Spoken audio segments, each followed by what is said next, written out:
Hello everyone, today we are going to talk about a very important topic, which is also the most common presentation in the emergency department.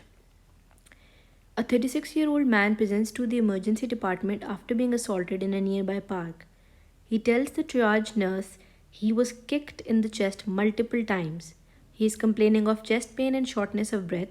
His observations are recorded as heart rate 121 beats per minute, blood pressure 132 by 89, respiratory rate 25 breaths per minute. And next we see that they have done a portable chest x-ray, which is shown on the right side. Now the examiner asks you, what is the single best diagnosis?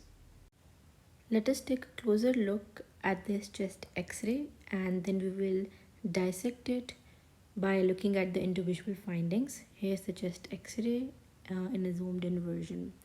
So first of all, we see that there are some very prominent fractures. Can you see them?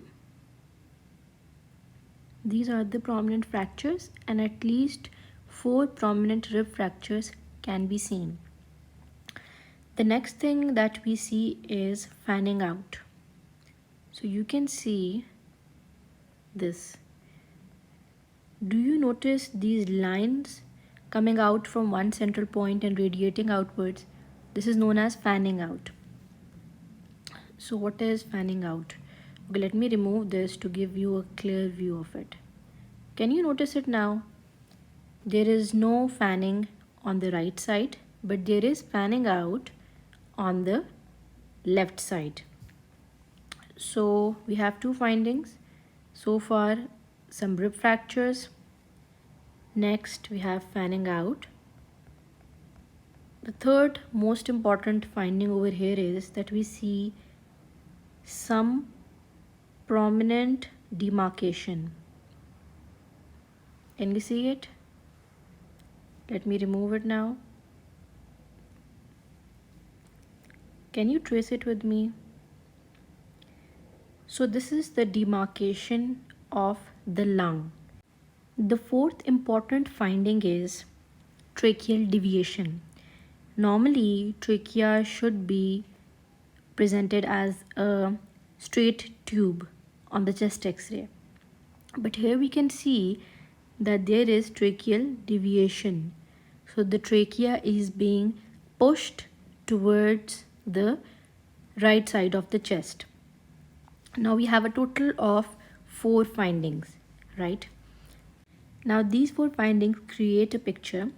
This patient was kicked in the chest multiple times when he was being assaulted, which led to rib fractures, which we saw over here.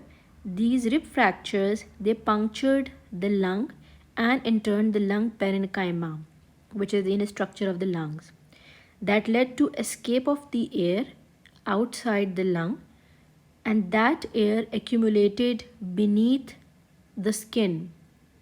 So basically in the subcutaneous tissue.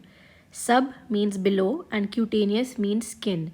So it accumulated beneath the subcutaneous tissue, and this finding is known as subcutaneous emphysema when air accumulates beneath the skin. Now, as the air was being leaked from the lung shrank, just like a balloon is filled with air, and as soon as the air escapes, it collapses, it shrinks. So this lung has also shrunk, right? And as the air tends to accumulate in the spaces which are not filled by the lung anymore, that air tends to push the trachea to the opposite side. So this is the tracheal deviation. Now we know that this is a case of pneumothorax. Let's go back to the question. So we had different options. Now we are going to eliminate all the irrelevant options. So it cannot be A, it cannot be B, it is not E. We know that it is somewhere between C or D, right? Now we need to isolate these 2 things. So it may be a tension pneumothorax or it may be a simple pneumothorax. A simple pneumothorax is usually spontaneous pneumothorax, which occurs in young adults who have a tall, lean figure and might also be smoker. Tension pneumothorax, on the other hand, is usually related to trauma. Secondly, simple pneumothorax does not cause shift of the mediastinal structures, but a tension pneumothorax, as the name indicates, it creates a certain tension, so it pushes the trachea and the other mediastinal structures towards the opposite side. So that is why we're also going to exclude simple pneumothorax.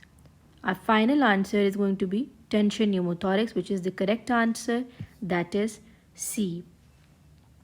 So today we were able to learn not only about pneumothorax and very important findings, but also how to identify pneumothorax quickly in emergency settings, because it is a life-saving diagnosis and internal life-saving procedure has to be done immediately. I hope you like this. Please let me know if you have any queries in the comment section below. Thank you.